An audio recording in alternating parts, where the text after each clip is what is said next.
Whether it's morning, noon, or night, the Learn, Develop, Live podcast will set you right. This is the Learn, Develop, Live 1 Minute of Motivation.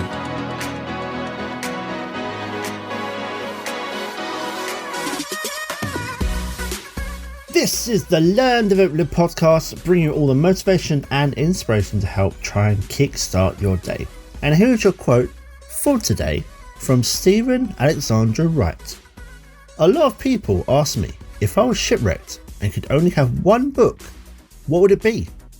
I always say, how to build a boat. Sometimes being asked a question can be very technical to answer. Trying to answer with something smart, but in reality, it's the most obvious answer that is always the best for everyone out there. If you were stranded on an island, would you wait for help, if it ever showed up? Or would you look at how to get yourself out of that problem off the island? It sounds obvious, but not everyone will see it that way. Change your approach to change your thinking. That was your 1 minute of motivation. You can find more motivation and inspiration at learndeveloplive.com, and we'll see you tomorrow for more.